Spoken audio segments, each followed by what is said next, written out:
Kung kausap ko yung pinakamalapit na health center sa Barangay Poblete, punong-puno.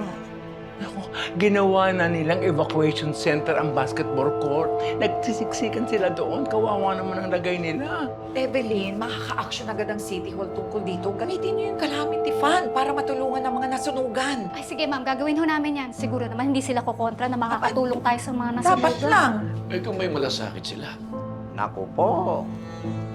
Duda ako dyan sa sunog na yan sa Barangay Poblete. Tugman-tugma doon sa gusto silang paalisin para sa development. Ay, sana mali ako. Pero ang lakas ng kutob ko, ha. Sinadya yan. Lalabas at lalabasin ang katotohanan. Ang mahalaga, matulungan na ang mga nasunugan. Bilisan niyo. Sige, mauna na ho kami ha para makapaghanda sa konseho.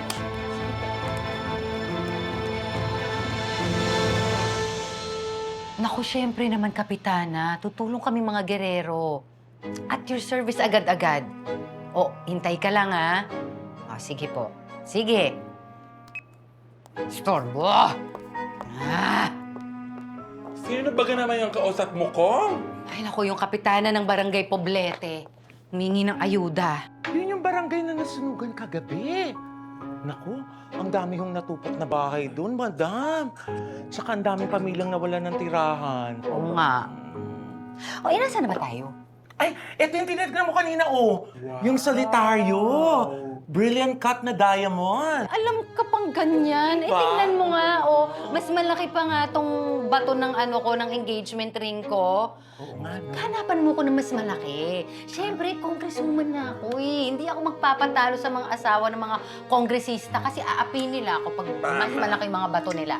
Kaya dapat mas bongga yung sa akin. Eh, teka muna, Kong. Anong plano ninyo? Pupunta ka tayo doon para mamigay ng tulong? Ay, wititit. Hindi na kailangan ng presensya doon kasi katatapos lang na eleksyon.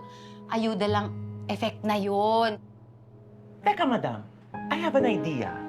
Eh, ba't kaya hindi mo sabay-sabay suotin lahat to? Oh, para bonggang-bongga yung kinang mo. Oh, di ba? Oh. Ayan, oh. Baduy ko naman noon. Na-imagine mo ba yun? Naku, Kong Leo, mabuti naman nandito ka. Alam mo naman, baguhan pa ang mga konsehalis natin eh. Pero, hindi mo ba napapabayaan ang trabaho mo sa Kongreso? Di naman, Roda. Alam mo, siyempre, sinisiguro ko na lahat ng sesyon andun ako para hindi ka naman pabayaan yung distrito ko. Salamat kung tayo naman ang magtutulungan dito eh. Hindi natin pwedeng i-etsapwera ang mga magaganda nating hangarin para sa bayan. Alam mo, ha, isang bagay pa ang bakit ako lagi nandito.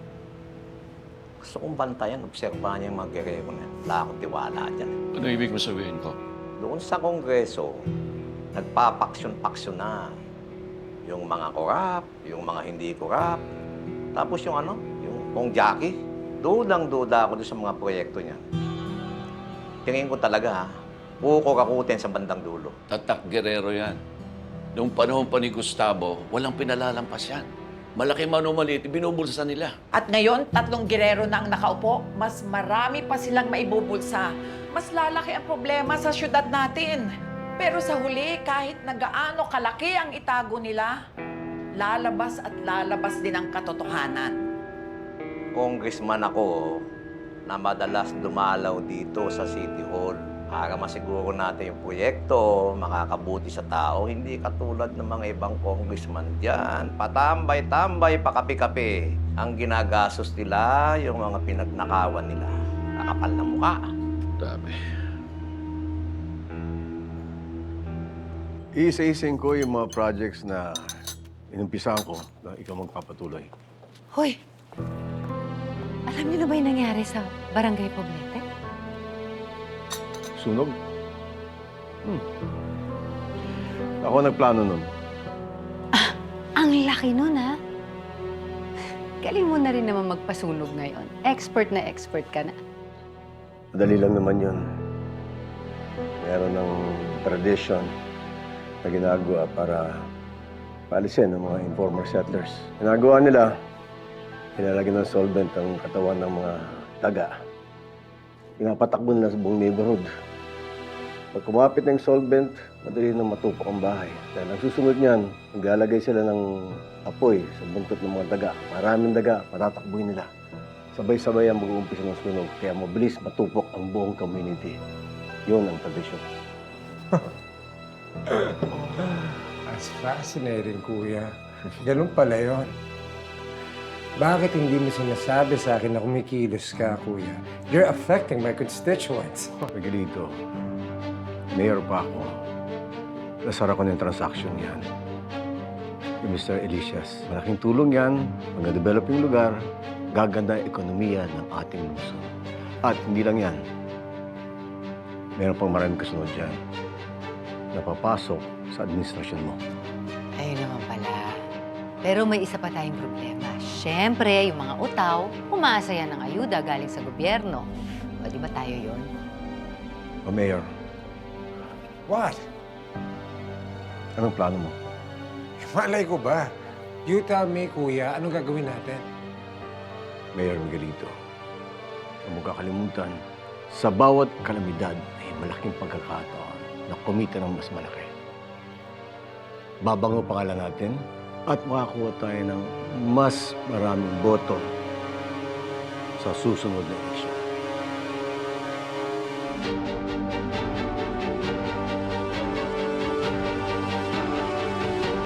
Ang tagal naman. Kanina pa tayo dito.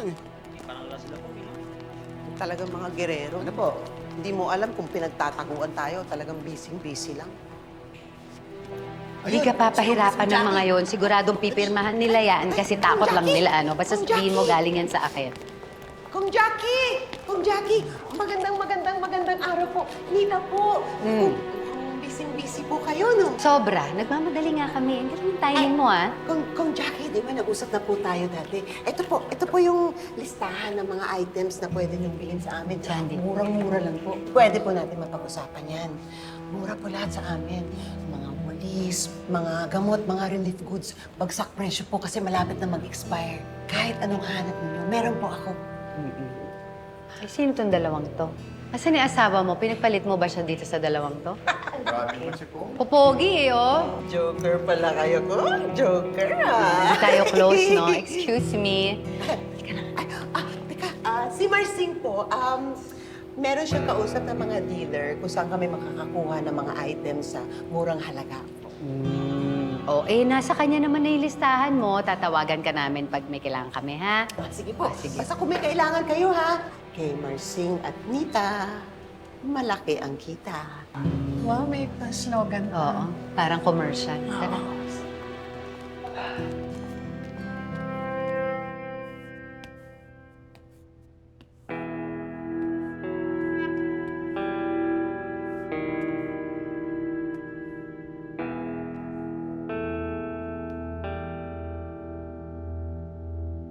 Hanggat hindi ko nakukuha at napapasunod ang bawat miyembro ng pamilya ko, magpapatuloy lamang ang gulo. Dapat kong ayusin ang buhay namin at magsisimula yon sa pagbawi ko kay Matilde.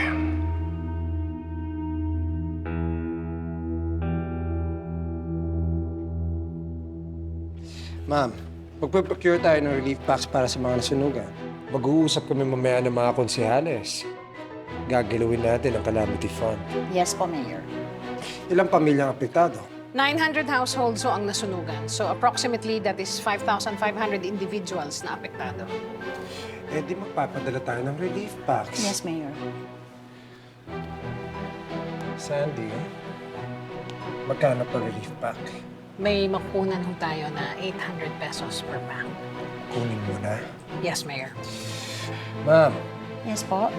babudget namin ng 15,000 per relief pack. Okay, 15,000.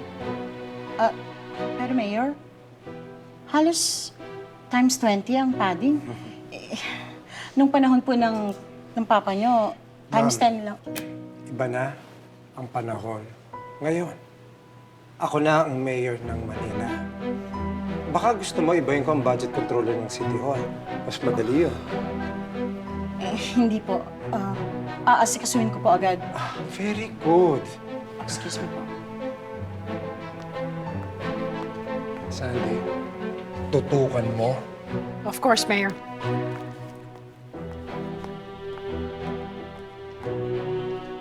Wah.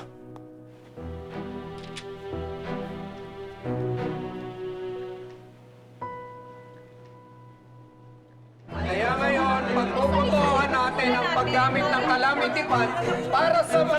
Sandali! Ayun na naman tayo eh. Hindi nyo pa masagot yung mga katanungan namin. Tanong naman kayo ng tanong eh. Sinasadya niyo bang i-delay ang tulong para sa mga nasusubat? Malinaw at detalyadong plano. Baka naman, nag-iisip lang kayo ng paraan para pagkakitaan tong tarhedyang ito. Kami pa ngayon! Kami pa! Pero ilang linggo na namin ginawa yung magkasama sa tama. Bago lang kayo konsyal. Kontra kayo ng kontra!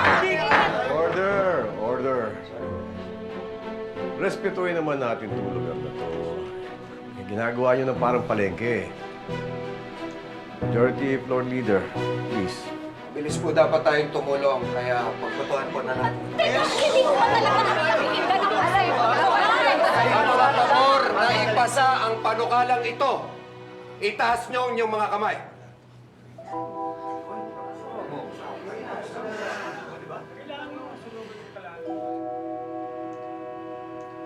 Nakakuha na natin ang majority votes.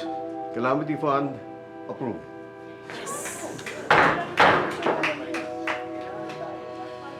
Session adjourned.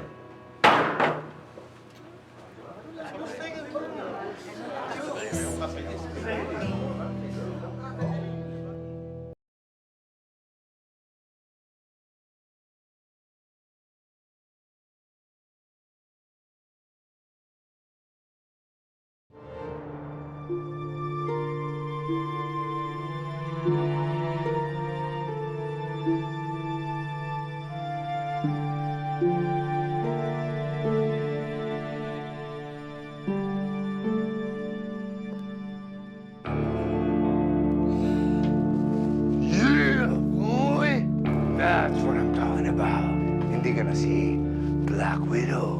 Ikaw na si Angel Babe. Dadalhin mo na ba ako sa langit? Wow. Sigurado ka bang makakapasok ka sa langit? Malamang.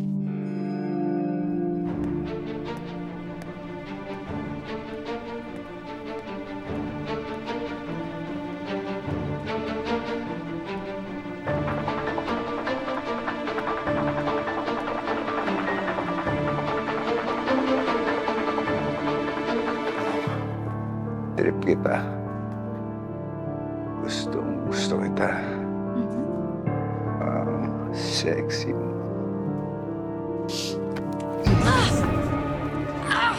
Ano to? Hindi ba? Rumble tayo. Rumble in hell!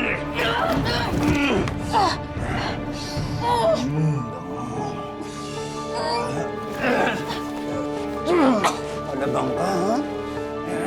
Gusto ko sa babae. Nakikita ko sa salamin.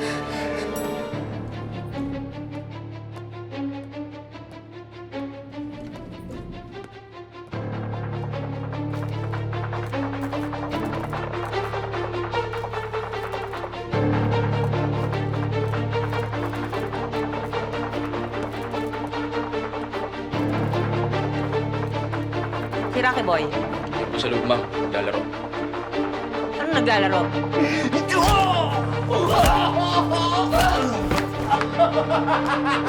Gusto ko mo! Yan! Yung palaban! Tingnan nyo nga yun. Mukhang may sumusunod sa akin. Sige po, ma'am.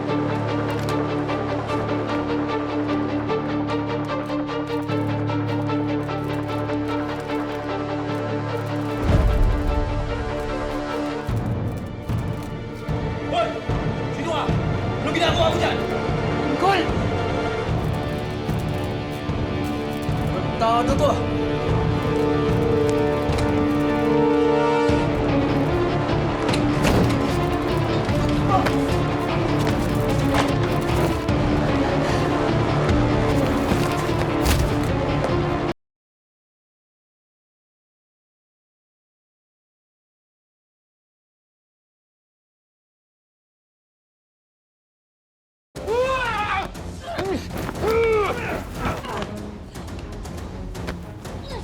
Gusto mo laro? Laro tayo.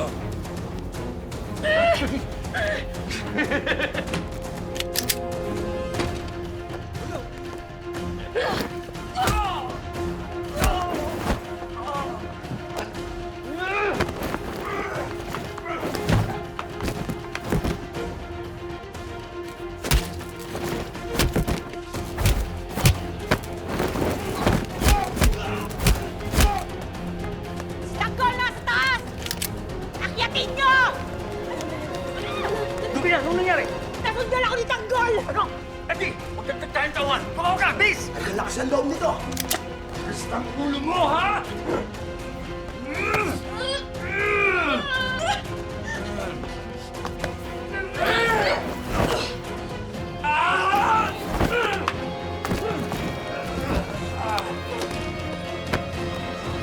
Ito, ha?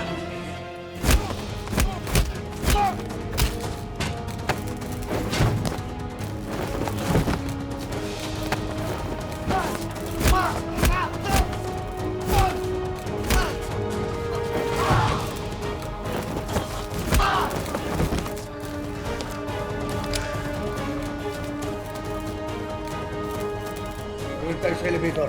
Tuloy tayo. Hoy, uli na kayo! Kaya!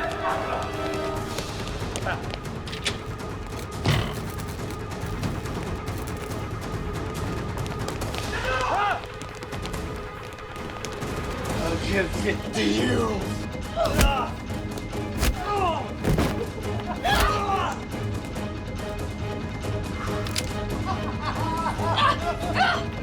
Nasaan mo pupunta? Nasaktan, ha?